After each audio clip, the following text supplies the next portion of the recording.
compte, ce sont les nouvelles formes d'accumulation patrimoniale, financière, immobilière, professionnelle, industrielle. Et de ce point de vue-là, le fait d'être en république plutôt qu'en monarchie, ma foi, n'y change pas grand-chose. Donc il y a d'autres... Pour que la République soit sociale et égalitaire, il ne faut pas qu'elle soit républicaine. Il faut des institutions sociales, fiscales, spécifiques. Et le degré d'aveuglement et de mauvaise foi des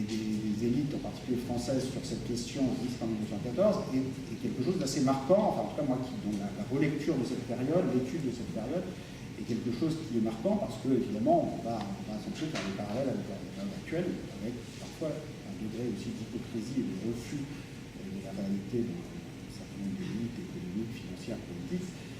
C'est pas pour dire que tout est exactement pareil dans la même situation, mais en tout cas, la relecture de cette histoire, je pense, peut permettre de dépasser, d'éviter ce type de d'illusion. Toujours est-il qu'un des principaux objectifs de ma recherche, c'est d'essayer de comprendre pourquoi, quels sont les déterminants de ces différents degrés de concentration du patrimoine, pourquoi la concentration des fortunes dans la France de 1914 finalement n'est pas très différente de celle de 1789, pourquoi la révolution de la façon a échoué, ou en tout cas pourquoi un certain espoir dans un espèce de progrès naturel, qu'une certaine égalité juridique face au droit, face au droit de propriété, face à l'impôt, suffirait à produire l'égalité tout court. Pourquoi cette illusion s'est avérée une illusion, et quels sont de façon générale les mécanismes qui permettent de réfléchir aux différents degrés d'inégalité atteints dans l'histoire, dans différents pays. Donc ça, c'est un des objectifs généraux. J'utilise pour cela parfois quelques concepts théoriques et même parfois quelques équations extrêmement simples. En particulier, je dirais quelques mots dans un instant sur cette idée de cette inégalité entre le rendement du capital, le taux de croissance, le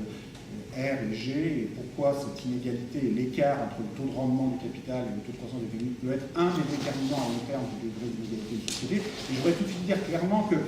toutes ces constructions théoriques peuvent permettre parfois de clarifier les idées, de préciser les implications logiques de telle ou telle hypothèse, mais à condition de ne pas se faire d'illusions sur leur portée réelle. C'est-à-dire que tous ces modèles, les économistes en général perdent beaucoup trop de temps dans des modèles mathématiques, théoriques extrêmement sophistiqués, mais avec un soubassement historique et empirique extrêmement faible. Je pense que les mathématiques trop complexes ne servent pas à grand-chose en économie, c'est peut-être utile en astrophysique ou en mécanique quantique, mais je pense qu'en économie, en sociologie, en histoire, on n'a absolument pas besoin de ça, on n'en est absolument pas là, je ne pense pas qu'on le soit un jour, mais en tout cas, là, au mieux, on a besoin de quelques notions, quelques concepts, quelques équations extrêmement simples, auxquelles je fais appel dans le livre, qui ne nécessitent aucun bagage particulier. Et quand les économistes utilisent des modèles complexes, c'est en général c'est plus dans des vues de rapport de pouvoir à l'intérieur du champ académique. C'est-à-dire qu'il s'agit d'affirmer sa scientificité supérieure en essayant d'impressionner les autres disciplines. Bon, je suis pas sûr que ça impressionne grand monde, en tout cas, certainement pas les mathématiciens, je pense pas que les philosophes, les sociologues, les lycéens soient particulièrement impressionnés. Enfin, en tout cas, moi, je fais jouer dans ce livre à la théorie économique un rôle extrêmement modeste, qui n'est pas complètement nul non plus, parce que je pense que parfois quelques équations très simples, quelques notions très simples peuvent permettre de clarifier les idées, de clarifier les relations logiques entre certaines hypothèses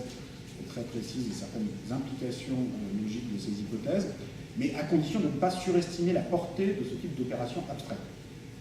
Voilà, les langages sont un langage qui peut être utile à condition d'utiliser conjointement à d'autres langages, à d'autres formes d'expression, littéraires, historiques, politiques, et c'est en réunissant ces différentes formes d'expression qu'on peut aboutir à déconstruire, à mieux comprendre les mécanismes en jeu. Mais avant tout, dans mon livre, je viendrai dans une seconde sur cette question de rendement du capital et de taux de croissance, pour dire quelques mots tout de même,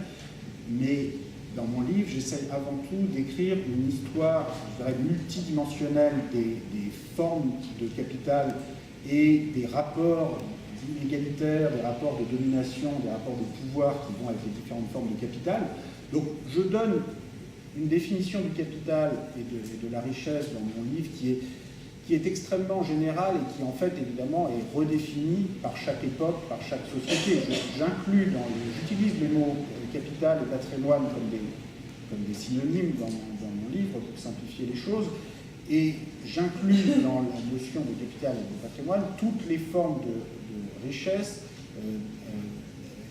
qui peuvent être détenues et échangées sur un marché, donc avec des droits de propriété défendus, définis par le système légal en vigueur, donc qui peuvent être détenus par des individus privés ou parfois par des gouvernements, ça arrive aussi, ou parfois par des personnes morales qui ne sont ni des individus ni des gouvernements, qui peuvent être des églises, des fondations, des individus ça parole aussi dans l'histoire à différents moments, mais enfin, l'essentiel est quand même détenu en général, soit par des individus, soit par des gouvernements, et aujourd'hui surtout par des individus privés, parce que le gouvernement possède surtout des dettes plus qu'autre chose. Mais ça n'a pas toujours été comme ça. Et donc j'essaye d'étudier les différentes formes de propriété. Parfois, dans le livre, je calcule la valeur totale de ce que possèdent les individus dans une société donnée, en additionnant ce qu'ils possèdent sous forme de terres agricoles, de patrimoine immobilier, d'actifs professionnels, industriels, financiers. Mais il faut toujours être bien conscient que quand on fait cette immense addition avec cette notion de capital, avec un grand K, qu'on note d'ailleurs avec un grand K majuscule en économie depuis le 19e siècle, c'est là encore une opération extrêmement abstraite qui peut être utile pour répondre à certaines questions. C'est-à-dire ça permet de se faire une idée sur l'ampleur globale de ce qu'il y a à posséder dans un pays à un moment donné, rapporté à une année de production. C'est souvent ça l'unité qui permet de mettre en comparaison des sociétés autrement très différentes et presque impossible à comparer. Ça donne au moins à nouveau un langage, une métrique permettant de comparer l'ampleur de ce que représente ce qu'il y a à posséder dans différentes sociétés, à condition, là encore, de ne pas se faire d'illusion sur la portée de cette opération abstraite. C'est-à-dire, si on veut vraiment comprendre ce qui se dissimule derrière ce grand K majuscule, il faut ouvrir la boîte noire, il faut regarder derrière chaque forme de possession quels sont les rapports sociaux, les rapports de production, les négociations, les rapports de pouvoir, les institutions, les compromis sociaux, institutionnels qui se nouent. Et si le livre est un petit peu long, et je m'excuse d'avoir écrit un livre aussi long, c'est parce que je ne me contente pas de faire cette grosse addition. Justement, j'essaye de raconter par le menu l'histoire de ces différentes formes d'actifs et évidemment l'histoire du capital terrien n'est pas l'histoire du capital immobilier, qui n'est pas l'histoire du capital financier, qui n'est pas l'histoire de la dette publique. Je regarde dans des sociétés esclavagistes telles que les États-Unis, les sud des États-Unis avant 1965, ce que représente le capital esclavagiste, le capital négrier. On se rend compte par exemple que dans le sud des États-Unis, même si les terres agricoles par rapport à la vieille Europe ne valent pas grand-chose, parce que voilà, on a une société comme le notait Tocqueville, où il y a tellement la terre est tellement abondante qu'elle ne vaut plus grand-chose, donc d'une certaine façon, on ne peut pas. La domination qu'on peut exercer sur d'autres groupes sociaux simplement en possédant des terres est limitée. Il est facile de posséder de la terre, mais si on a la bonne idée de posséder également ceux qui travaillent sur les terres, là on peut reconstituer des niveaux de capitalisation patrimoniale en additionnant la valeur des terres, la valeur des esclaves dans les États-Unis, qui se rapproche beaucoup, voire qui dépasse le niveau de capitalisation patrimoniale dans les sociétés agraires de la vieille Europe au même moment, avec une forme de domination entre le capital négrier qui est évidemment encore plus violente que celle qui oppose le détenteur de la terre aux travailleurs agricoles. Donc toutes ces différentes formes de possession, on voit bien avec cet exemple extrême de l'esclavage, sont construites socialement, historiquement, donc il n'y a pas la notion même de capital dépend de chaque société, dépend du système légal. On aurait le même débat aujourd'hui sur est-il possible de posséder les brevets, les idées, les montagnes, l'air. Donc la définition, les limites de ce qu'il est permis de posséder, c'est quelque chose qui n'est pas donné de toute éternité. Il n'y a pas de notion naturelle de possession. Tout ça, ce sont des constructions qui sont propres à chaque société et dont j'essaie d'écrire le déroulé dans le livre. Donc je ne vais pas prendre chacune des dimensions. Je mentionnais peut-être une dimension qui joue un rôle, qui qui joue un rôle important, qui est tout ce qui concerne les situations où certains pays possèdent d'autres pays, donc les actifs financiers internationaux, qui est une question qui aujourd'hui prend des dimensions nouvelles. En France, on s'imagine parfois qu'on est tout entier détenu par l'émir du Qatar ou la Banque de Chine. Bon, pour l'instant, ce sont uniquement nos clubs de football, hein, donc ça arrivera peut-être un jour que ça prenne des proportions très massives. Mais c'est intéressant d'ailleurs de voir que cette obsession qu'on a en France actuellement vient sans doute du fait que pendant longtemps la France ou le Royaume-Uni ont été dans la situation inverse de détenir une bonne partie du reste du monde, et donc une phobie particulière à l'idée d'être détenu. Et de fait, bon, les rapports de propriété sont toujours des rapports compliqués, mais alors au niveau international, c'est encore plus compliqué. C'est-à-dire que payer des loyers à son propriétaire, c'est toujours douloureux. À Paris, par exemple, mais c'est un rapport compliqué de devoir payer comme ça une bonne partie de son revenu du travail gagné après moult études, concours, de devoir payer une telle partie à son propriétaire, c'est très, très douloureux. Mais quand il s'agit d'un pays payant des loyers à un autre pays, là c'est encore plus douloureux. Ça peut devenir même vraiment très pénible. Donc j'essaie de remettre cette question en perspective historique, en particulier en étudiant la situation évidemment de la France et du Royaume-Uni au sommet de leur empire colonial. Là, c'est quand même important de se rendre compte, parce que c'est pas du tout théorique, que la France ou le Royaume-Uni recevaient du reste du monde, jusqu'à la Première Guerre mondiale, un flux de loyers, d'intérêts, de dividendes, tellement considérable que ces deux pays, la France et le Royaume-Uni, si on prend la période de 1860-1914, sont en situation de déficit commercial permanent, 2%, 3% du PIB de déficit commercial permanent, mais comme ils reçoivent du reste du monde des loyers, des intérêts, des dividendes, on prend entre 5 et 10% du PIB, ça pose aucun problème, c'est-à-dire que non seulement ça permet de financer le déficit commercial, donc le fait que le reste du monde travaille pour nous, nous envoie une partie de sa production, mais même il nous en reste beaucoup pour continuer de les acheter. Donc autrement dit, c'est exactement la situation où vous payez un loyer à votre propriétaire, et avec les loyers, le propriétaire achète le reste de l'immeuble. Donc c'est une situation qui déjà, au niveau individuel, peut être compliquée, mais au niveau international, c'est très compliqué. Et de fait, à cette époque-là, ça fonctionnait parce que ça s'accompagnait de rapports de domination militaire, enfin de domination politique. Parce que sinon, ce genre de situation, on y met fin quand même très rapidement en expropriant le pays étranger qui vous possède de la sorte. Et c'est d'ailleurs ce qui a fini par se produire, pas tant par l'effet naturel des mouvements indépendantistes, des mouvements de décolonisation, mais d'abord parce que les pays européens se sont s'aborder eux-mêmes à travers les guerres mondiales, dont il n'est pas interdit de penser qu'elles étaient en partie causées par la montée du nationalisme, elle-même en partie produite par les très fortes inégalités et tensions sociales qu'engendrait à l'intérieur de ces pays le très haut degré de concentration de patrimoine, tout un autre débat que d'autres que j'ai eu, que je suis content de réouvrir dans ce livre. Une autre dimension qui fait que l'histoire du capital que j'essaye de proposer dans ce livre est multidimensionnelle, c'est que j'essaye de distinguer les dimensions de capital financier, monétaire, immobilier,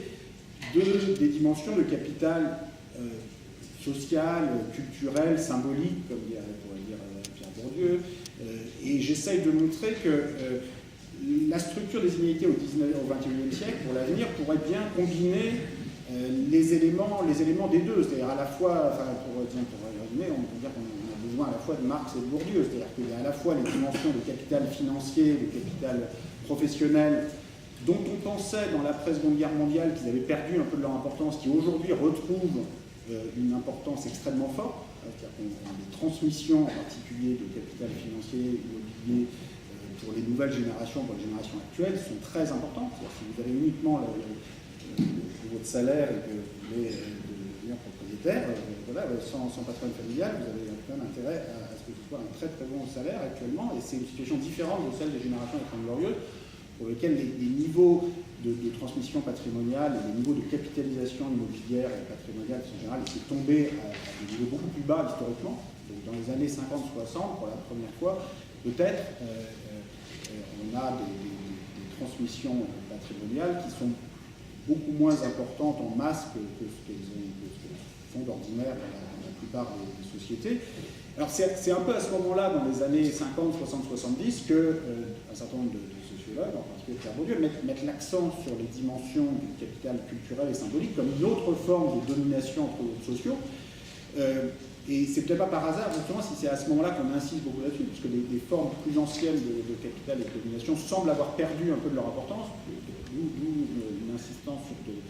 nouvelles formes de capital et de domination. Bon, pour l'avenir, on peut très bien avoir les deux à la fois, et d'une certaine façon, on a les deux à la fois qui se renforcent et qui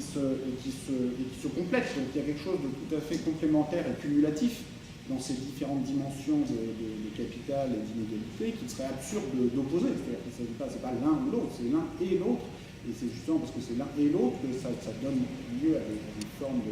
domination et d'inégalité qui peuvent être d'une certaine façon encore plus terribles que les précédentes, parce que c'est vrai que la société, les inégalités patrimoniales traditionnelles de la société du XIXe siècle jusqu'à la Première Guerre mondiale, au moins ne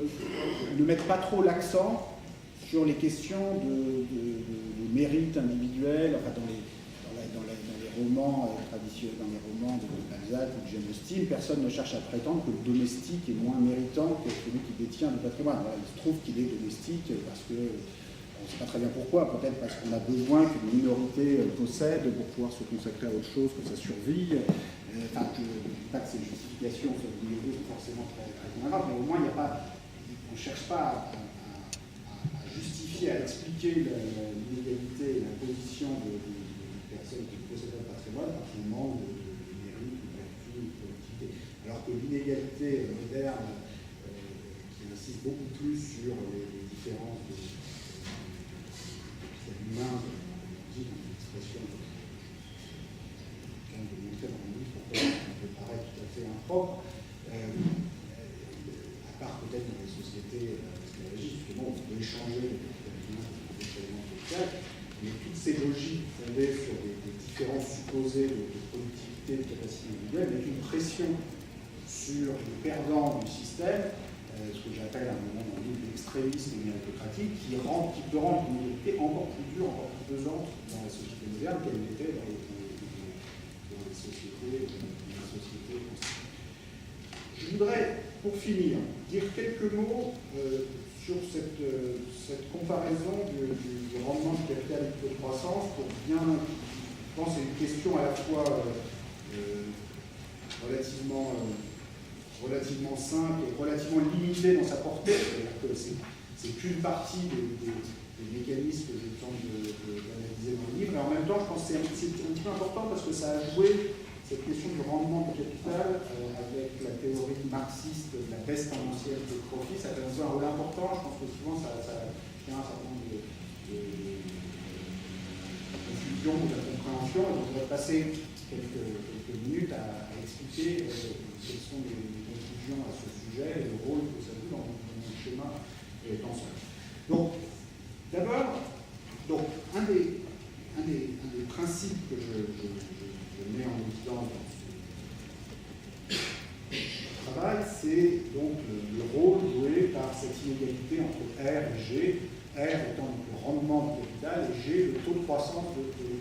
Alors parfois, les gens sont surpris par cette idée que le rendement du capital puisse être éternellement supérieur à la croissance de l'économie. Je voudrais tout de suite dire que ça n'a absolument rien de surprenant du tout, et c'était même une évidence dans toutes les sociétés humaines jusqu'à une époque très avancée, certainement dans toutes les sociétés pré-industrielles, puisque jusqu'à la révolution industrielle, le taux de croissance de l'économie, autant qu'on puisse le mesurer, était proche de zéro, puisque la population était quasiment la même d'une génération sur l'autre, la productivité, la structure simplement des activités humaines, qui était presque la même d'une génération sur l'autre. En fait, ce sont des sociétés humaines en temps qui se reproduisaient presque à l'identique d'une génération sur l'autre. Si vous comparez les sociétés sur quelques siècles jusqu'à la révolution industrielle, vous avez des changements, évidemment, des changements importants et des changements extrêmement lents. Donc juste pour donner une idée quand même sur cette lenteur, le taux de croissance pendant l'essentiel de l'histoire humaine, si on essaye depuis la révolution industrielle, on estime, si on regarde la planète dans son ensemble, de 1700 à 2012, des estimations dont je dispose, qui sont de construction sociales, avec toutes les statistiques et toutes leurs limites, un petit peu parce qu'elles sont très unidimensionnelles, alors que la croissance, en fait, c'est très multidimensionnel. Si on prend ces chiffres pour ce qu'ils valent, on a une croissance moyenne au niveau mondial de 1700 en 2012 de 1,6% par an, qui peut se décomposer en deux moitiés égales. L'une, 0,8% par an, c'est la croissance de la population mondiale, et l'autre, 0,8% par an, c'est la croissance de la production par habitant. Alors, comme ça paraît très faible, et en France, certains, quand ils pensaient que pour être heureux, il faut au moins 5% de croissance par an, que vous avez vraiment que les fonds glorieux. Sauf que le monde, depuis 3 siècles, c'est 1,6% par an, et ça a permis de totalement bouleverser le monde, évidemment, puisque 0,8% par an pour la population, ça peut paraître très lent, mais quand vous faites ça pendant 3 siècles, ça a permis quand même de multiplier par 10 la population mondiale, approximativement, de l'ordre de 600 millions au XVIIIe siècle, qui est de 7 milliards aujourd'hui. Donc, est-ce que ça va continuer comme ça? Est-ce qu'on fera 70 milliards dans 3 siècles? C'est pas sûr. C'est pas sûr que ce soit possible, c'est souhaitable. Et puis, apparemment, c'est pas ce qui va se produire. En tout cas, pour l'instant, les projets démographiques, c'est plutôt une stabilisation. Personne n'a nécessairement rencontré des choses qui vont permettre des choses compliquées, mais en tout cas, ce qui est certain, c'est que 0,8% par an, ça permet quand même de multiplier par 10 sur 3 siècles. Par définition, ça ne pouvait pas se produire depuis toujours. Donc, on n'est pas trop sûr de la population à l'époque du Christ, mais les estimations varient entre 50 millions, 60 millions, 70 millions, on n'est pas complètement sûr. Ce qui est certain, c'est que la croissance de la population entre l'époque du Christ et puis la révolution industrielle a été très inférieure à 0,8% par an. Elle était 0,1%, 0,2%. Pour une raison très simple, c'est que si elle avait été 0,8% par an, si vous revenez en arrière, ça veut dire que la population électrique était inférieure à 100 ou 200 personnes au niveau mondial, et ça, on est certain que c'est pas possible. Donc, quelles que soient les incertitudes, et quel que soit le côté un peu arbitraire de ces statistiques, il y a quand même des choses où on peut être sûr, en tout cas, que la croissance jusqu'à la révolution industrielle, c'était au milieu de 0,1 ou 0,2% par an. Et c'est la même chose pour les niveaux de vie, parce que le niveau de vie depuis la révolution industrielle,